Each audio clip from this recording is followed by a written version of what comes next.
entramos ya en que el estrés es tensión, esa tensión se manifiesta en el cuerpo-mente, ¿no?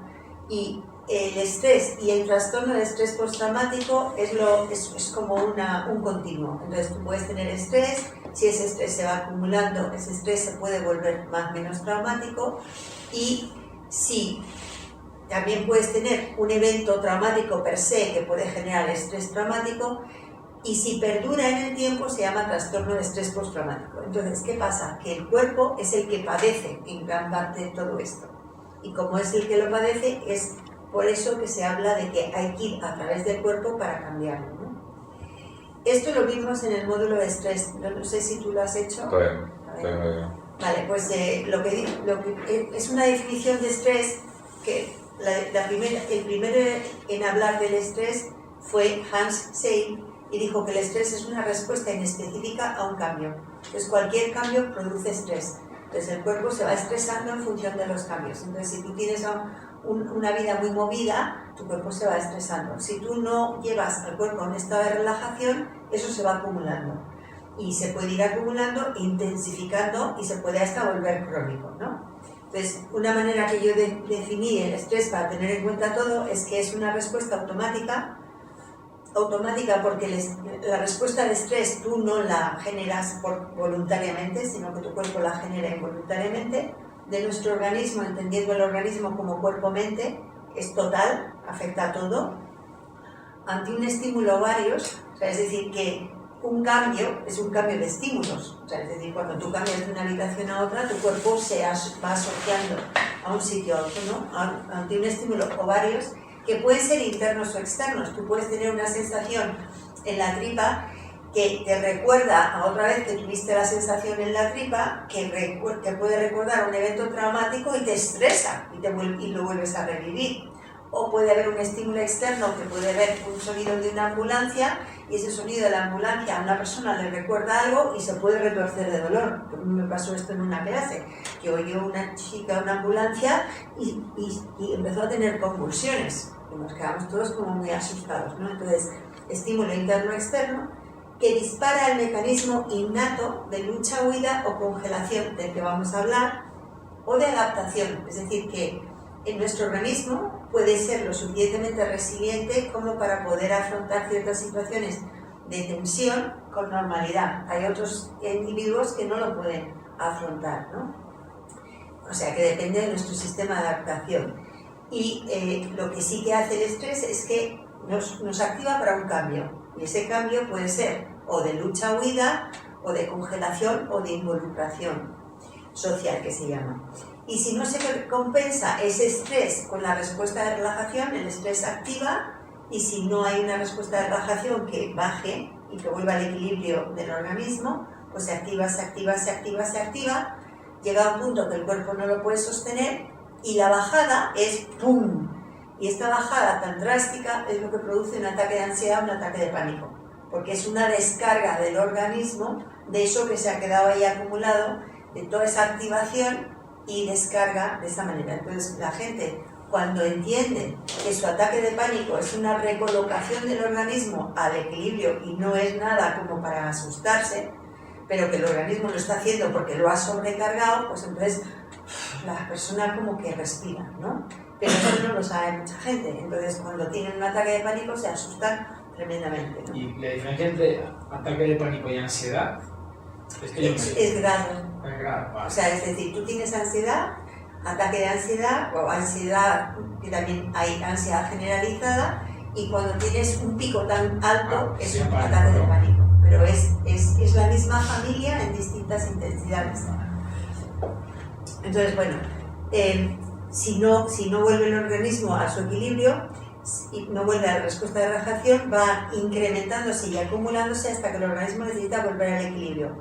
Y se altera psicológicamente, fundamentalmente manifestando síntomas que van desde la ansiedad y o depresión, o somatizará creando alteraciones físicas. Y esto me lleva a un tema importante, ¿no? Y es que lo veremos, pero el organismo siempre se está moviendo entre estos dos polos. La ansiedad es la activación y la depresión es la desactivación. Entonces, lo podemos ver en términos energéticos o en términos de síntomas, y lo veremos más adelante, ¿no? Entonces, el estrés se puede entender y manejar desde diferentes perspectivas, pero siempre tiene que ver con que haya tensión. Tensión desde fuera, tensión desde dentro, o la manera que tenemos de percibir la tensión. Así que lo podemos enfocar como estímulos que nos estresan y podemos o no podemos manejarlos como el resultado de estímulos cambiando la respuesta, o cómo nos afecta y de qué depende que nos afecte. Y nos vamos al trauma. ¿Por qué nos vamos al trauma? Porque estamos hablando del cuerpo. ¿Y dónde se manifiesta el trauma? En el cuerpo. Aparte que de luego nos altere psicológicamente, pero la manifestación del trauma es el cuerpo, ¿no? Y el trauma, esta es la primera definición de trauma, es de Pierre Janet, de 1894. Dice que el trauma es el resultado de la exposición a un acontecimiento estresante, inevitable, que sobrepasa los mecanismos de afrontamiento de la persona. Entonces, cuando las personas se sienten demasiado sobrepasadas por sus emociones, los recuerdos no pueden transformarse en experiencias narrativas neutras. El terror se convierte en una fobia al recuerdo que impide la integración o la síntesis del acontecimiento traumático y fragmenta los recuerdos traumáticos apartándolos de la conciencia ordinaria, dejándolos organizados como percepciones visuales, preocupaciones somáticas y reactuaciones conductuales. ¿Qué es lo que quiere decir esto? Que tú tienes trauma cuando te has visto sobrepasado por el evento, pero el evento no te crea el trauma lo crea como tú vives ese evento. Entonces ese evento sobrepasa tu mecanismo de afrontamiento, entonces tú te sientes desbordada emocionalmente, fundamentalmente de miedo, y ese miedo hace que luego tú, a partir de ahí, es como un punto de inflexión. El trauma es un punto de inflexión. Ya no eres el mismo o la misma. Ahora empiezas a tener miedo de que se repita eso, y eso es la fobia, y ya tu cuerpo lleva eso y tiene que defenderse de ello, y entonces intervienen todos los mecanismos de defensa para que no acceda a la conciencia. Entre ellos, la disociación. Puedes no darte cuenta que tienes eso, incluso puede llevarte a la amnesia. Entonces, ¿qué pasa? Claro, que yo el otro día viendo una película de la vida de Freud, ¿qué pasa? Que vivió en una época de posguerra, con mucha gente traumatizada, mucha gente con mucho trauma, estrés postraumático, y entonces gente que no podía hablar, que les metían en psiquiátricos, pero en realidad estas personas eran personas traumatizadas, pero como no sabían trabajar el trauma, pues lo único que hacían era pues lo que podían. Entonces empezaron con la hipnosis para tratar de terminar, de soltar esos traumas, y ahí empezó todo el trabajo del trauma, aunque no se desarrolló demasiado, pero el primero en hablar de esto fue Pierre Janet, ¿no? ¿Y las fobias vienen, el origen siempre está en el trauma? Sí, o por una fobia es un condicionamiento. Es un condicionamiento, persona.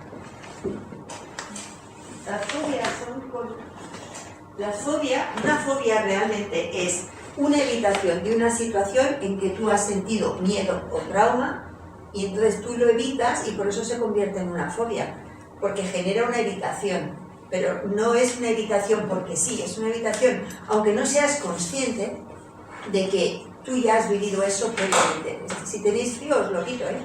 No, yo que soy frío. Así que bueno, entonces, tenemos estrés traumático y trastorno de estrés postraumático. ¿Cómo se sabe que es trastorno de estrés postraumático? Pues es un trastorno que se presenta después de haber vivido o presenciado el trauma. Normalmente es que perdura esa sensación de trauma más o menos 3 meses y genera una serie de sintomatología, ¿no? Debe tener los siguientes síntomas durante al menos un mes.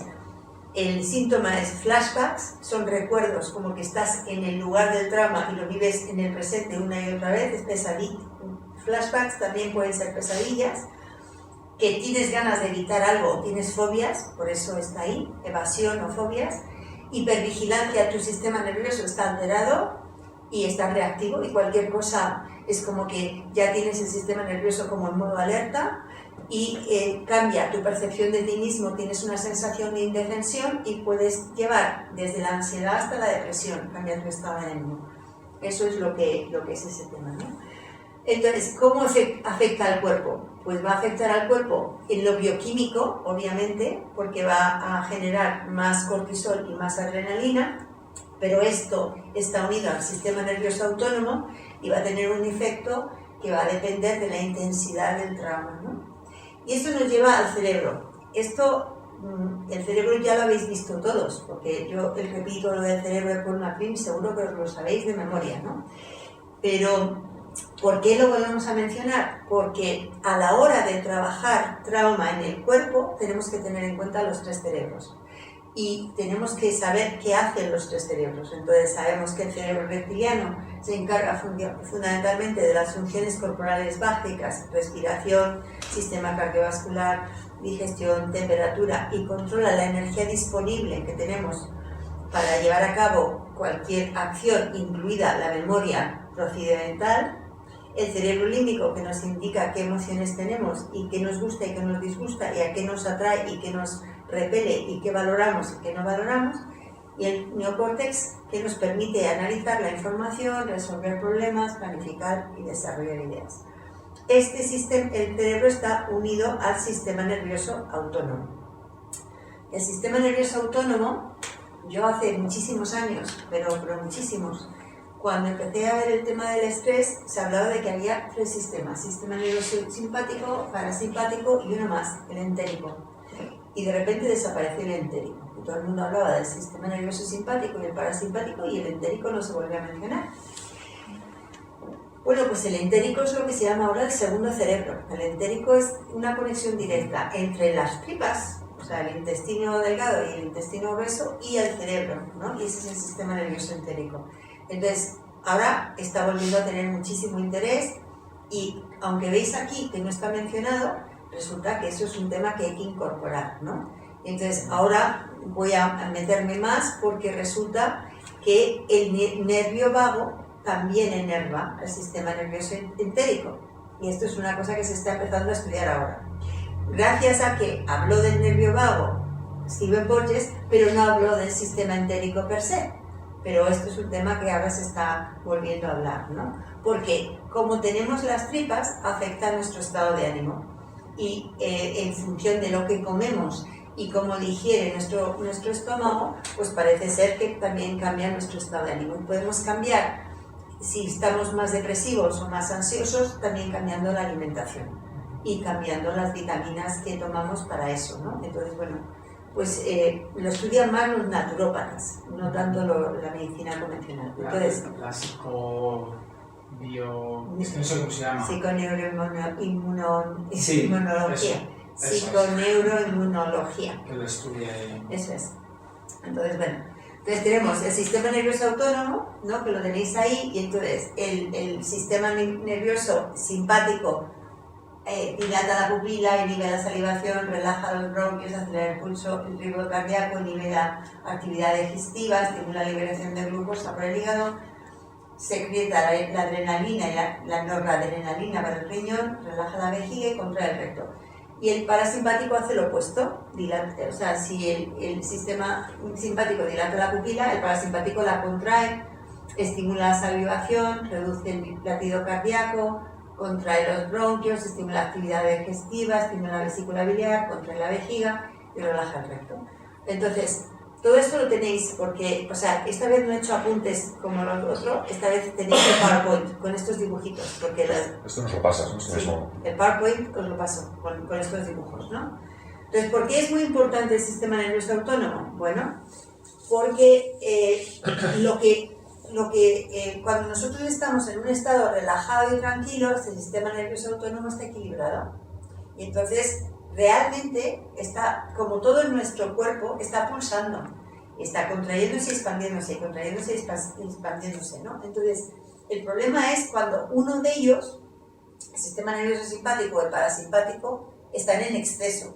Lo ideal es que nos activemos y nos desactivemos, y nos activemos y nos desactivemos. Pero cuando hemos tenido cualquier situación de estrés continuado o de trauma, esto se altera. Y entonces ya no está funcionando óptimamente. Funcionamos, pero no óptimamente, ¿no? Entonces, el sistema nervioso simpático, llevado a lo que es el movimiento normal, lleva a lo que se llama la lucha-huida. La lucha-huida, antes realmente luchábamos contra los predadores. Y esto se nos ha quedado en nuestro sistema nervioso. Ahora la lucha sale por el enfado. O sea que cuando veáis lucha-huida, no penséis que la persona está luchando. La lucha es el enfado, es el confrontar, es el ir hacia algo. Y la huida es retirarse de ese algo. Entonces, cuando tú luchas, tú tienes como más energía, que es la energía del enfado, y cuando tú huyes, tienes una sensación más de no he podido, de sumisión y de tristeza. Entonces, podríamos hablar, cuando digáis lucha-huida, recordar enfado, tristeza, ¿no? Que es el otro movimiento. Entonces, cuando tenemos modo lucha, aumenta la frecuencia cardíaca, la respiración, la tensión arterial, la sangre cambia de sitio, va del exterior al interior, contrae los vasos sanguíneos, drena la sangre de la superficie, por eso se nos queda la piel fría y pálida, ¿no? Entonces, y se dilatan las pupilas, que era lo que hemos visto en el dibujo anterior. Entonces, ¿qué es lo que pasa? Que tenemos que fijarnos, ahora voy, que tenemos que fijarnos en nuestros clientes. Esto se manifiesta, aunque estén aquí sentados y tú no veas, o sea, no se ponga a luchar, pero tú notes que se tensa la mandíbula, que levanta o que hace esto con las manos, o que tú notas que el cuerpo está más tenso, entonces está en modo lucha. Si tú le notas más colapsado o más retraído o más hacia adentro, está en modo huida. Y tenemos que estar fijándonos porque tenemos que activar lo que no se haya activado en el momento del trauma para que lo pueda liberar. Dime, Mónica. En lucha-huida, ¿cuál es cuál con el sistema parasimpático o simpático o no? No tiene nada que ver. La lucha, sí tiene que ver. Y gracias por eso. A ver, nuestro sistema nervioso simpático es el sistema de lucha-huida. Y nuestro sistema nervioso de parasimpático es o el de relajación o el de congelación. ¿Vale? Entonces, que ahora lo veremos. Con el nervio vago, ¿no? Y todo esto. Sí, ahora lo veremos. Entonces, el simpático es el que nos mantiene en lucha y huida, porque necesitamos mucha energía para luchar y huir, ¿vale? Y sin embargo, el parasimpático es el que nos lleva a la relajación y también nos lleva a la congelación. El problema es un problema de intensidad, que lo veremos en otros dibujos, ¿no? Entonces, aquí lo que tenemos es el sistema nervioso simpático lleva la lucha-huida porque generamos energía para poder luchar-huir, y el sistema nervioso parasimpático nos lleva a la relajación, que no lo he puesto ahí, y a la congelación, ¿no? Entonces... Sí, lo has puesto, yo a desactivar, relajar. Sí, relajar y descansar, sí lo he puesto, efectivamente lo he puesto. Y entonces pero ahora lo veremos con el nervio vago, pero también lleva a la congelación. Entonces, ¿qué pasa? Que cuando yo me relajo, libero la tensión muscular, disminuye la frecuencia cardíaca y la tensión, la piel se vuelve rosada, a no ser que esté en congelación, que en congelación la piel está azul y blanca. O sea, que cuidado, porque tenemos que fijarnos por los colores de la piel para saber si la persona está entrando en congelación o se está disociando. ¿En congelación sería? Perdón. La piel como azul, tirando azul. O sea, es como más blanca, ¿no? O sea, como tú lo notas, que se queda como... Cuando alguien se queda como congelado, se queda como muy blanco, ¿no? ¿Y en las manos te fijas también? Que leí también algo de las manos, ¿sabes? Todo, te tienes que fijar en todo. Vale. O sea, hay que estar como mucha atención a lo que sí, tienes que fijar en todo, ¿no? Entonces... ¿Funcionan los dos a la vez? ¿O a uno le funciona uno y a otro le funciona otro? No funcionan a la vez. El sistema nervioso simpático se activa, el parasimpático está desactivado. Se desactiva el simpático, se activa el parasimpático. Por eso es como un balancín, ¿no? Si está el sistema nervioso activo, normalmente está haciendo esto. O sea, me activo, me relajo, me activo, me relajo, me activo, me relajo. Pero si me activo, no me relajo. Entonces tengo que relajarme para volver al equilibrio, Eso es como funciona, ¿no? Y Victoria, ¿y tú cómo ves pues que alguien cambia la frecuencia cardíaca? Se nota en la respiración. Vale. O sea, porque la respiración ayuda a regular la frecuencia cardíaca. Entonces tú notas, y esto es muy importante, la respiración viene más adelante. La respiración tiene mucho que ver con cuando tú notas la respiración, notas lo que está pasando. Entonces tienes que tener mucha atención a la respiración. Es que dice, el Peter Levine decía en el libro eso, que se fijaba, no sé si en el cuello, ¿sabes? La palpitación o no sé qué. No, tú lo notas, o sea, la persona... No, o sea, pero no digo la respiración, digo la frecuencia cardíaca. Que él veía, ¿sabes? Ese pero cambio. es que la frecuencia cardíaca se ve a través de la respiración también. Ya. O sea, si tú notas que la persona está respirando Sí, que es una forma. o está respirando, o sea, la frecuencia cardíaca se nota en eso. Sí. Entonces, bueno, el sistema nervioso simpático actúa como el acelerador y el sistema nervioso parasimpático actúa como un freno. Entonces, quedaros con simpático, parasimpático. Yo digo simpático, parasimpático. O sea, el que para al simpático. Entonces, es como el freno.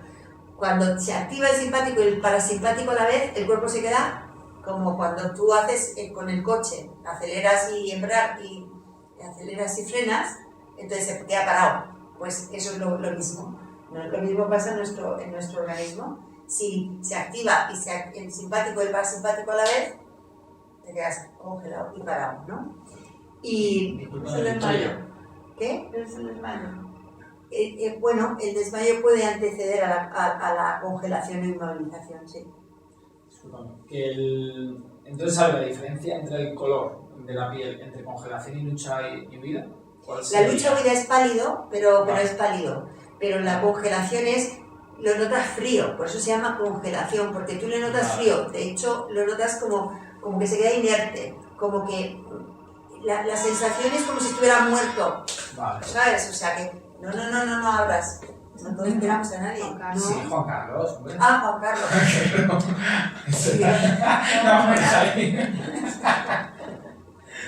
Vale. O sea, aún más pálido, se podría decir. Congelación sería más pálido, más. No, la congelación, sí, es más pálido, sí. Claro. O sea, tú estás pálido con lucha-huida porque estás en tensión, Sí. pero congelado estás ya frío, Vale. más tirando azul. Y además la mirada perdida, es como una mirada perdida, porque ahora veremos que en congelación se da pues la disociación, se da el entumecimiento, es una sensación de estar inerte. ¿Y puede mirar al suelo o a cualquier lado? Normalmente mira de frente, De frente. tieso, con la mirada perdida. Sí.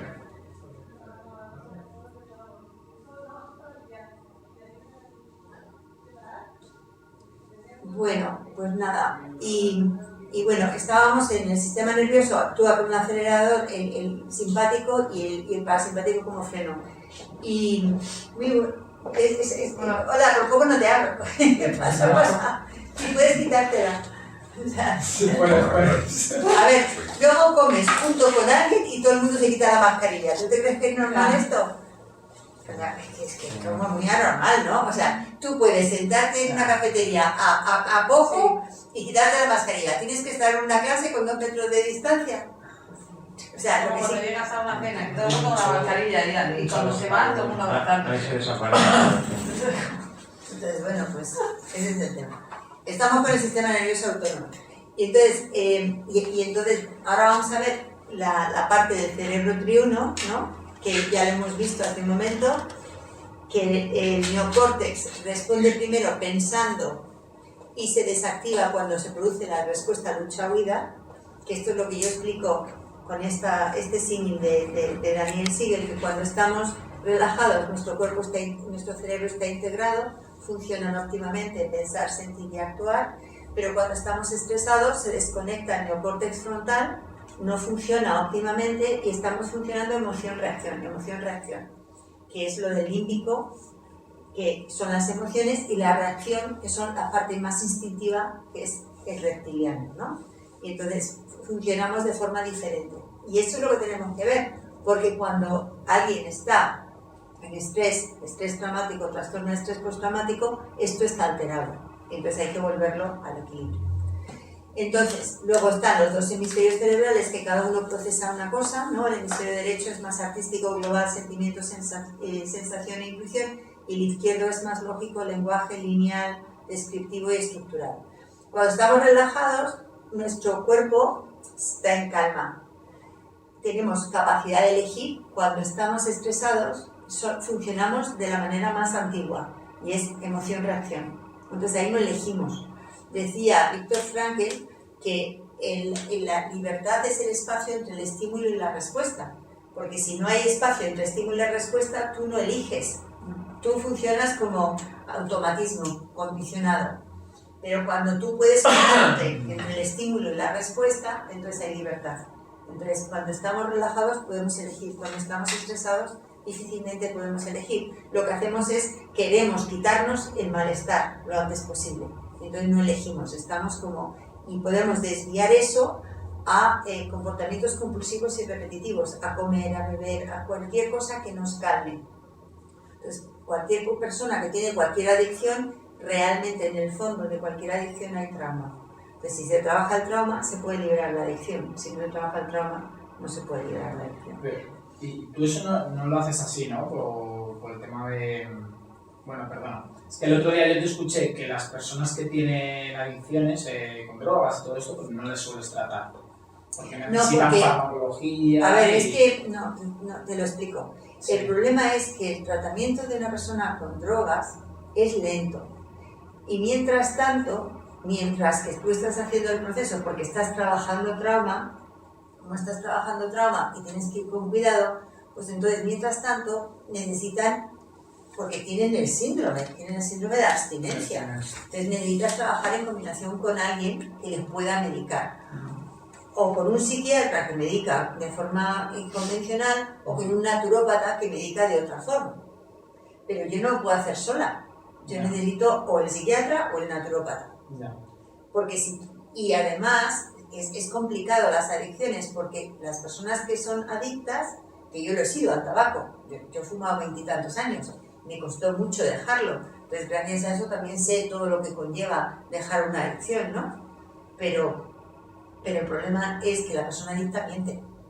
Primero se miente a sí misma y luego miente a los demás. Entonces tú crees que ha hecho parte de las cosas y no lo ha hecho. Entonces, ¿qué pasa? Que todos los tratamientos que hay de drogadicción lo que te hacen es controlar más el comportamiento que no la causa del comportamiento, y por eso la gente reincide, porque lo que te están es controlando que tú apliques voluntad cuando no tienes voluntad, porque tú cuando estás estresado no tienes voluntad, y si tú estás con el mono no tienes voluntad y no puedes tener voluntad, y por eso fallan todos los tratamientos de adicciones que no trabajen el origen, que es el trauma. Pero claro, es que es muy complicado porque tienes que tener un gran apoyo para eso. Entonces, claro, pues no es fácil. Entonces, lo están corrigiendo desde el comportamiento, no desde el origen. Si fueran al trauma que originó esa adicción, otro gallo cantaría. ¿Y tú has tratado a alguien y le has curado el trauma y has visto ese cambio? Sí, totalmente. ¿Con drogas duras? No, con drogas duras no he estado solamente con alcohol. Alcohol y comida. El alcohol... Alcohol y comida. No, bueno, pero es que drogas duras, es que el alcohol está, vamos, que el alcohol es, ¿cómo se llama? Se vende, es ilegal, se vende. Pero yo creo que es la peor... Bueno, es una de las peores, pero depende del nivel de adicción. Yo no he tratado casos graves. No me he metido ahí porque no es lo mío. No, sí. ¿Y un tipo de adicción concreta, algo concreto, tiene que ver, o sea, se relaciona con algo? O sea, por ejemplo, la gente que tiene adicción al chocolate, que es azúcar, pero a lo mejor no a todo tipo de azúcar, o sea, algo como más concreto en adicciones tiene que ver con algo muy concreto. O sea, yo, por ejemplo, yo me he dado cuenta que en mi casa somos adictos a las patatas fritas. Sí. Y creo que es algo de familia, porque mis sobrinos ahora llegan a casa de los yayos y lo primero que piden son las patatas fritas. Tal cual. ¿Qué es eso? ¿Se puede relacionar como que ese algo ha sido como algo, no sé, como algo nutritivo emocional? O sea, no sé cómo explicarlo. A ver, bueno, sí. Yo voy a casa de mis gallos, me quieren y me dan chocolate. Yo voy a casa de mis gallos y me dan más patatas fritas. O yo voy con mi madre cuando tal, algo así, ¿o no? Sí, pero la adicción número 1 es el azúcar. Y la adicción número 1 es el azúcar porque realmente, y el alcohol es azúcar. Si tú coges a un alcohólico, le quitas el alcohol y le das azúcar, en realidad mantiene el mismo nivel de glucosa. Entonces, y puedes cambiarlo, y una manera de quitar el alcoholismo es cambiando el azúcar del alcohol por otro tipo de azúcar, zanahorias o lo que sea, y mucha vitamina B, que lo que hacen es que la vitamina B quita la adicción al azúcar. Entonces, es un problema de azúcar. ¿Vitamina B? Sí, pero hay un libro que dice cómo quitar el alcoholismo con las vitaminas B. Y entonces, bueno, es impresionante, te lo lees y lo que pasa es que no sé dónde lo tengo y lo perdí hace tiempo. Pero es cómo puedes cambiando para quitar la adicción al alcohol, es con un chute de vitaminas B, pero a lo bestia, que es lo que regula el tema, porque las vitaminas B son las que perdemos cuando estamos estresados. Cuando estamos estresados, una manera de calmarnos es algo que llevemos a la boca. Lo que más nos gusta es el azúcar, porque el azúcar nos da energía. Entonces tienes que tomar vitamina B en no sé qué proporción, eso te quita esas ganas del azúcar. Al quitarte las ganas del azúcar, puedes bajar la ingesta de alcohol y así funciona el tema. Pero es una manera natural de quitar el alcoholismo. Pero hay un libro escrito de eso, pero es que no me acuerdo. ¿Las B? ¿Todas las B? Sí, pero tenéis que buscarlo, porque es que una proporción de las B's y tal y cual. Entonces para adelgazar, te tomas vitamina B. A ver, sí, si tú coges y dices, vamos a ver, si normalmente lo que nos engorda son los hidratos de carbono, y los hidratos de carbono generan azúcar. Si yo lo que pasa es que lo que tengo es una adicción al azúcar, si yo quito la adicción al azúcar, es posible que adelgace, pues sí. Sí. Pero en el caso, por ejemplo, o sea, yo no es al chocolate ni azúcar, o sea, para mí no es el dulce. Yo, por ejemplo, sí veo que es la patata frita, y yo ahora veo que mis sobrinos tienen esa estela. Yo veo que en mi casa, Sí, en el momento de reunión, sí, es como la jodida patata frita. Como claro, pero la patata frita son hidratos de carbono que se convierten en azúcar.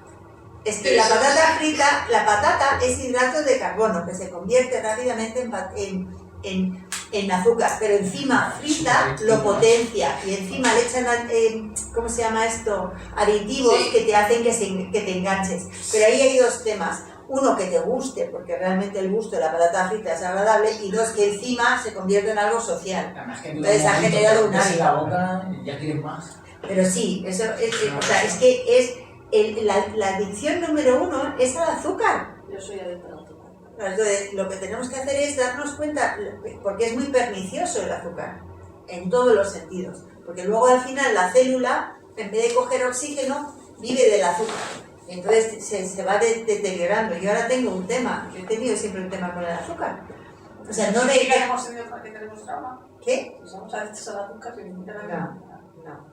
Entonces, no, pero hay que tener muchísimo cuidado con el azúcar, pero mucho, mucho. Así que, bueno, sigo. ¿Dónde estaba? Yo estaba aquí. Entonces, ¿por qué es todo esto importante? Porque nos vamos a tener que fijarnos en cómo funciona el sistema nervioso simpático y el parasimpático, en la sintomatología externa, en que nos demos cuenta de cómo están los ojos, de cómo están las pupilas, de cómo está el color de la piel, de cómo está la respiración del cliente, de qué postura tiene, cómo tiene las manos, para ir captando. Independientemente de que le preguntemos al cliente, pero los clientes no saben rastrear su propio cuerpo, menos las personas que han hecho Gestalt como tú, pero que normalmente no saben rastrear tu cuerpo, que no le has prestado atención. Entonces tenemos que enseñarle a rastrear su cuerpo y nosotros acompañarle en el rastreo para que la persona vaya tomando conciencia y desde ahí hacer los cambios. Vale, entonces vamos al cerebro reptiliano. Entonces, ¿para qué? ¿Para qué vamos al cerebro reptiliano? Para ver en lo que nos tenemos que fijar para volver al estado del equilibrio. El cerebro reptiliano es lo que busca, es un sentido de seguridad. O sea, la seguridad es del reptiliano. Entonces, ¿qué me va a hacer sentirme seguro? Sentirme en el aquí y ahora, sentirme arraigado, que mis músculos no estén tensos. Yo estoy tenso cuando tengo miedo, cuando estoy relajado mis músculos están bien. Mi postura también está indicando si la persona está tensa o no está tensa, si tiene energía o no tiene energía. Y tenemos que fijarnos en el cuerpo del cliente para ver cómo está su cerebro reptiliano, si está sentado bien, si está arraigado, cómo están sus músculos, qué postura tiene. Entonces, a través de la sensación sentida estamos captando la estereocepción, cómo me está afectando lo externo, la interocepción, cómo me está captando lo interno, y la neurocepción, que es un término que acuñó Porges, que es el percibir peligro. O sea, es decir, la neurocepción es una manera de percibir peligro que no es ni mental ni corporal. Es como que hay un instinto de captar peligro, ¿no? Entonces, la estereocepción pues recibe la información del ambiente a través de los sentidos, la interocepción recibe la información del interior del cuerpo a través de la conexión que hay en las vísceras y el cerebro y el tejido conectivo, que es lo que los chinos utilizan como los canales energéticos de la medicina china, el tejido conectivo que hablábamos el otro día, me parece. Y todo eso, el tejido conectivo, envuelve todos los órganos del cuerpo y entonces nos da lugar a que tengamos lo que se llama propiocepción, que es el sentido de localizar nuestro cuerpo en el espacio, saber dónde estoy frente al espacio, y el sentido interno también de que seamos conscientes de nuestra respiración, de nuestra temperatura, de cómo va de rápido nuestro corazón. Eso es lo que se llama propiocepción. Y luego está el sentido vestibular, que tiene que ver con la posición y el equilibrio. Cuando hacemos esto que hacemos del péndulo, ¿no? Realmente estamos teniendo lo que está haciendo, cuando hacemos el péndulo para adelante y para atrás, es el sistema vestibular, que está conectado con todos los órganos de nuestro cuerpo. Y entonces nos da una sensación de equilibrio o desequilibrio. O sea, la propiocepción, o sea, por hablarme un poco, porque yo en mi cabeza cuando lo estudié, el sistema propioceptivo era todo eso que decimos de postura, sentimiento interno, todo aquí, que es, por así decirlo, todo eso se engloba dentro de la interocepción. Sí. O sea, sería otra categoría más amplia. Es que tienes tres categorías. Esterocepción, cómo me afecta lo de fuera, ¿no? Que me llega a través de los sentidos, pero también tenemos la interocepción, que es lo que yo siento desde dentro, y desde dentro está la propiocepción, que es lo que tú dices, ¿no? El sentido de localizar las partes del cuerpo y también las sensaciones que te llegan. Pero luego está el sentido vestibular, que tiene más que ver con la gravedad, Sí, o sea, el equilibrio y la gravedad. Entonces, eso es interno también. Sí, por categorizar más que nada. O sea, sí lo entiendo, pero por darle... Porque es que cada uno, categorizarlo de otra manera. Pero cada uno lo llama de una forma, ¿sabes? O sea, cada uno te dice, pues simplemente la propiocepción, pero si vas a hacer una distinción para explicar que hay una nueva categoría, que es la captación del peligro, que no es... que a lo mejor incluye lo exteroceptivo y lo interoceptivo, pero es una categoría diferente que han sacado, que es peligro, pues entonces se lo dividen en tres. Más a nivel biológico, estoy acostumbrado, o sea, a nivel, pues eso, los nervios, el sistema nervioso, donde llega, cuáles son los sensores, los nombres sensitivos que tenemos, o sea, a nivel propiocepción ahí, no a nivel... eso, de buscar el peligro emocional, cognitivo y demás. En la neurocepción no es a nivel nervioso, es que tú ves algo y tú ya captas peligro o no peligro. Es como es que dicen que no es percepción que interviene en el cerebro, es neurocepción, es que tu cerebro capta, sin que tú seas consciente, peligro. Y le llaman eso, neurocepción, pero es un término de Stephen Porges. Entonces, bueno, la neurocepción, según Porges, es un término para referirse a los circuitos neurales que se encargan de distinguir si las situaciones o personas son de confiar, peligrosas o amenazantes a la vida. Y es un mecanismo instintivo que nos prepara para la supervivencia, lucha, huida, congelación. sin que seamos conscientes de llevarlo a cabo voluntariamente. Eso es lo que se llama ahora neuroafección, ¿no? Eso es real. Es decir, yo hay veces que me fío de la gente sin... Y a veces soy yo demasiado confiada. ¿Cómo vas a firmar un contrato? Pero siempre me sale bien, o sea, jamás... ¿Sabes lo que te digo? Sí. Que siempre me he fiado de mi instinto cuando conozco a alguien en los negocios y tal, y nunca me han hecho una faena. Entonces no sé si eso realmente está bien o es una imprudencia. No, Porque yo soy muy de sensaciones, ¿sabes? Pero, a ver, cada uno se basa en su experiencia. Si tú has tenido buenas experiencias, ¿por qué vas a ir tú pensando que las vas a tener malas? Entonces, el problema es cuando alguien no ha tenido una experiencia mala, ya está como alerta. Entonces ya tiene otra... o puede ser tu propia experiencia o que te la hayan contado. Porque tus padres te empiezan a decir, ten cuidado, no hagas esto. A ver si no te fíes de extraños. Entonces tú te lo vas asimilando y al final no es tuyo, pero tú lo haces. Entonces, bueno, eso es el cerebro y el cerebro reptiliano bajo estrés, pues se prepara para la acción, es el primero en pasar en la acción, activa el organismo para defenderse de un posible peligro y para sentirse seguro lo que va a hacer es que rutinas familiares, ¿no? Necesita disciplina referente a las necesidades fisiológicas, necesita su territorio o su espacio para sentirse seguro y busca proximidad a otros y confort. ¿Por qué es esto importante? Porque si una persona está estresada, lo que necesita, lo que le va a calmar, por donde tenemos que empezar a que se calme, es por su sistema nervioso, que tiene que ver con los tres cerebros y que tiene que ver con el cerebro reptiliano, y es cosas que haga, rutinas que le recuerden a casa. Como lo decía ET, mi casa, mi silla, mi comida, mi cama, ¿no? Entonces, esta sensación calma al sistema nervioso. Entonces, porque es como, me da seguridad. Entonces, ¿qué vamos a hacer cuando, lo primero que vamos a hacer cuando tratemos a un cliente? Generarle seguridad. ¿Cómo? Distribuyendo a las personas en el espacio, haciéndole que se familiarice con el entorno, que se dé cuenta de que está como en casa, para que desde ahí baje la activación del sistema nervioso y él o ella delimite cuánto espacio necesito yo entre yo y los demás, para que la persona esté cómoda, segura, se sienta como en casa. Y eso, sin hacer eso, no hay terapia. Porque si la persona ya está nerviosa, o está alerta, o no está segura en un sitio, o viene con un nivel de activación, no se puede hacer terapia con una persona que está hiperactivada. Lo primero es calmar el sistema. Y calmar el sistema se hace calmando el reptiliano. ¿Y cómo se calma el reptiliano? Generando arraigo en el aquí y ahora, generando el espacio entre las personas, generando la seguridad en el entorno, y eso es lo que tenemos que hacer.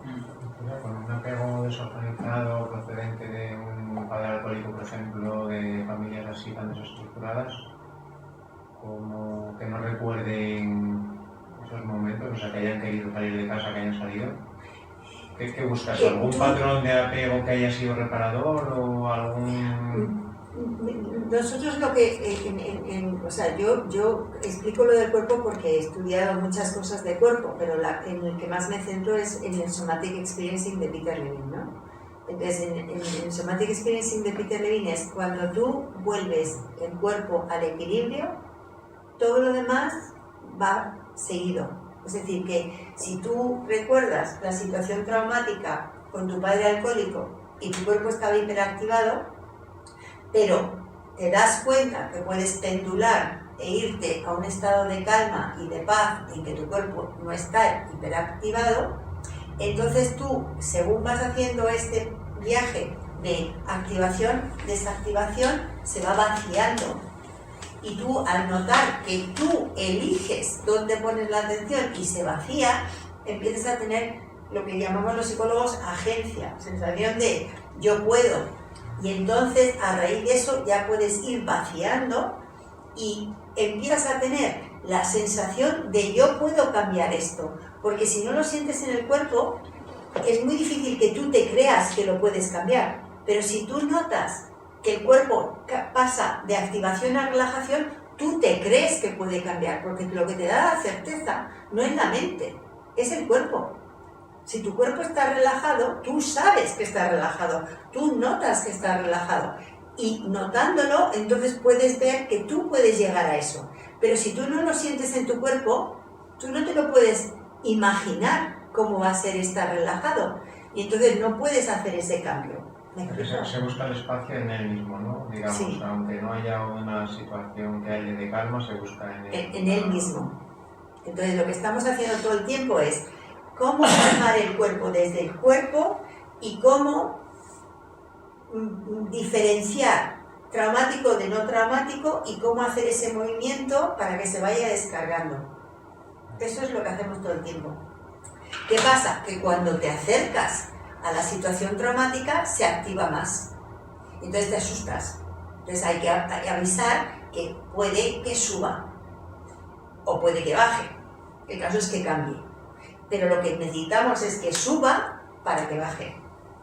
Porque si no, se queda igual. Entonces, ahora lo veremos. Vamos a estar todo el tiempo haciendo pendulación, titulación, hacia arriba y hacia abajo. Pendulación, titulación, hacia arriba y hacia abajo. Ahora veremos eso. Yo tengo una amiga que pues, tuvo tal nivel de ansiedad que su casa, el lugar más seguro, se supone, pues que era el lugar más inseguro. Total. Y yo solo vinculo pues es con un apego desorganizado, que viene de un padre alcohólico, la pegaba y todo esto, Sí. ¿sabes? No sé, tú lo vincularías, porque Sí. claro, el lugar seguro es el lugar peligroso. Claro, a ver, claro, pero ¿sabes? por eso una asociación. claro, por eso estar alerta en tu ¿Sabes? propia casa es tener tu sistema nervioso hiperactivado de forma continuada. Claro. Y eso te genera ya un estado hiperactivado en el que tú vives, que aprendes a vivir con ello, pero que no es Sí, sano. ella ha aprendido y luego lo tiene muy disociado el tema de la casa porque te lo cuenta como si te contara cualquier cosa, ¿sabes? Entonces, pero claro, yo creo que voy a decir, oye, que tienes un trauma, vete a terapia, ¿no entiendes lo que te digo? Está más segura en la calle. Claro. En casa. Bueno, Pero nos vamos al límbico. Entonces, el cerebro límbico bajo estrés, pues se activan más las emociones y los sentimientos porque el cerebro límbico se ocupa de las emociones y sentimientos, de lo que tú valoras bueno o malo para ti, de lo que tú valoras de acercarte o separarte, de lo que a ti te gusta o te disgusta.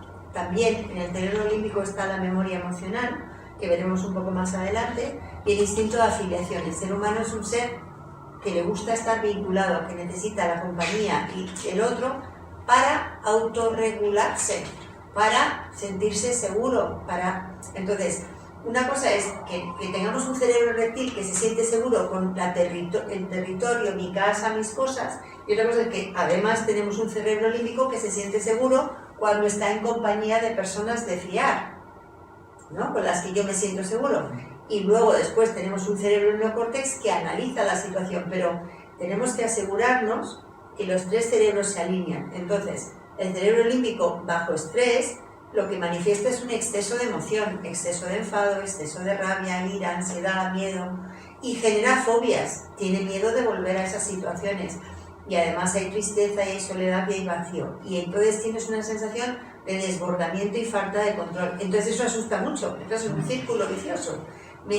Tengo miedo y siento miedo a volver a sentir ese miedo, y entonces entras en un bucle y estás en un continuo miedo. Entonces hay que romper ese bucle, ¿no? Y tienes que ir a los miedos, que eso sí que te lo he escuchado, miedos concretos, y puedes ir al miedo que originó el resto de miedos. Sí, el Y origen. eso ya desmonta. Cuidado, ¿no? Sí, pero no es tan fácil, ¿eh? Porque el primer miedo que sentimos todos es el parto, es el nacimiento. Sí, pero por ejemplo, pues, la pareja, mi novia, tuvo un pequeño percance con el coche y a raíz de eso se ha dado cuenta que tiene más miedo a conducir, Sí, que va teniendo claro. más miedo en general, se va generalizando, ¿sabes? Sí, se va aumentando Claro. la intensidad. Entonces, si tú vas ahí a lo del coche, al tema del coche, pues ya podría romper un poquito, ¿no? Sí. El resto de miedos. Totalmente. Pero eso puede estar El resto de miedos asociados a la Asociados sensación a- de coche. algo, pues vale. Eso no puede estar relacionado también cómo gestionaban de pequeño tus padres una caída Sí, o cualquier cosa. sí. Hay un libro de Peter Levine que se llama Sanar el trauma. Tiene curar el trauma y sanar el trauma. El de curar el trauma lo mandé, ¿no? ¿Lo habéis leído? Vale, entonces luego tienes sanar el trauma. Y en sanar el trauma te cuenta todos los posibles traumas de caídas, de cómo te han tratado las caídas, de médicos, que no veáis todos los traumas que hay de médicos, o sea, pero no te puedes imaginar la cantidad de traumas de médicos, de enfermedades, de cómo te han tratado en el colegio, en el patio del colegio, o sea, es decir que, y todo eso se va acumulando. Entonces, pues hay que ver cómo lo has ido tú manejando. Entonces, el otro día me llegó un cliente que había estado, que odiaba a sus padres, porque les tenía muchísima manía. No sabía por qué les tenía muchísima manía, pero les tenía muchísima manía. Y entonces, había hecho, y entonces, durante toda su infancia, había sido muy rebelde y le había hecho muchas faenas a los padres, y los padres le habían tratado diferente del otro hermano, que era obediente y respetuoso. ¿Sabéis por qué era esto? Pues porque con 6 años tuvo meningitis, le tuvieron que poner una inyección en la médula sin anestesia, le ataron 7 médicos y la madre no estaba, y el padre tampoco, le dejaron con 7 médicos. ¿Qué percibe un niño? Me han metido aquí para que me hagan daño. Salió de ahí y ya no era el mismo. Empezó a atacar a los padres, a ser rebelde, lo que se llama acting out. O sea, es decir, estaba con ese trauma de lo que le había pasado, reactuándolo en contra de quién, de quien le había llevado a los médicos. Pero él no había hecho la conexión. ¿Y a qué edad se dio cuenta de eso? Se ha dado cuenta antes de ayer que vino a terapia. ¿Contigo? Sí. ¿Se lo sacaste? Sí. No tengo idea. A través del cuerpo. De repente... ¿Kinesiología o...? No, Ah. no.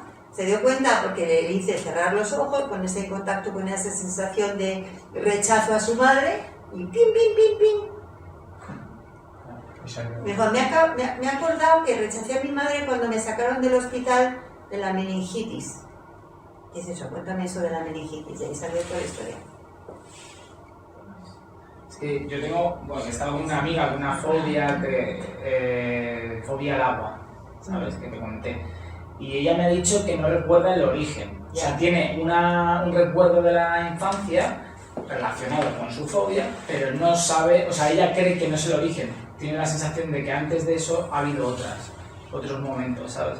Entonces sería cerrar los ojos, esa sensación y a ver con qué está conectado, ¿no? Para que mire a ver si le viene algo, ¿no? ¿No? Sí, sería. Pero es conectar con la sensación y entonces se le activa. Cuando tú tienes esa sensación, está asociado a un recuerdo visual y a un recuerdo. Lo que pasa es que incluso, aunque seas muy pequeño, tú ves. Otra cosa es que lo puedas hablar, pero tú lo ves. Entonces te viene la imagen. Vale. Te puede venir la imagen. Sería eso, esa experiencia la que habría que trabajar, ¿no? La que recuerda.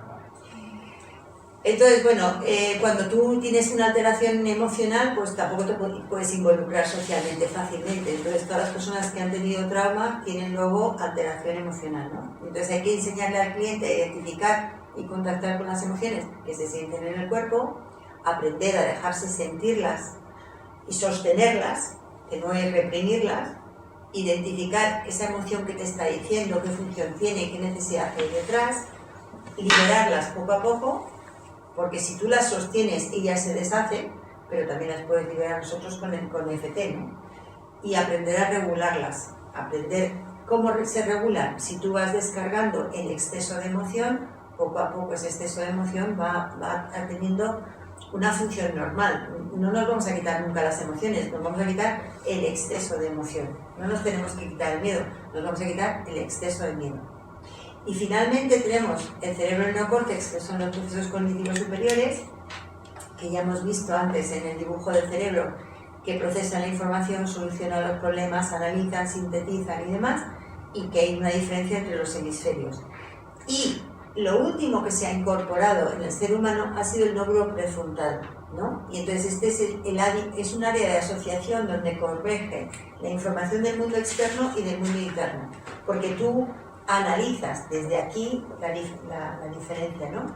Y entonces aquí tienes la atención dirigida, a qué le prestas atención, y desde lo que tú le prestas atención planificas y organizas cómo te vas a organizar respecto a lo que estás prestando atención. Aquí está la memoria de trabajo y también las secuencias motoras que nosotros hacemos de forma automática, es lo que se llama memoria de trabajo. Y es cuando lo podemos involucrar, porque cuando estamos estresados difícilmente lo podemos involucrar, ayuda a modular nuestras respuestas emocionales. Pero si estamos demasiado estresados es imposible que nosotros podamos modular las respuestas emocionales. Por eso, bajando el nivel de estrés sí puedes bajar el nivel de la emoción, o desactivando tu sistema nervioso sí puedes bajar el nivel de la emoción. Si no, es difícil, tienes que ir derecho a desactivarlo. Y entonces, bajo estrés, el neocórtex tiene dificultad para prestar atención, concentrarse, retener o recordar. Que de verdad que os voy a dar los apuntes enteros, que no les voy a recortar, que no os voy a mandar nada, ¿cómo se llama esto? Que voy a coger esto y lo voy a mandar tal cual. Vale. Pero si queréis tomar nota, podéis tomar nota, pero que lo voy a mandar tal cual, ¿no? Y entonces, cuando tenemos dificultad para prestar atención, perdemos la visión global cuando cuando el neocórtex está bajo estrés, no tiene sensación de control, tiene sensación de falta de control y se cuestiona todo y se preocupa en exceso. Entonces, esto es que el neocórtex está estresado. Entonces, terminamos aquí. El cerebro integrado es cuando los tres cerebros están integrados, realmente están funcionando óptimamente. Entonces, los centros superiores y los centros inferiores están relacionados y esa integración permite que funcionemos óptimamente. Y ese es el tema. Y lo vamos a dejar aquí, vamos a hacer un descanso.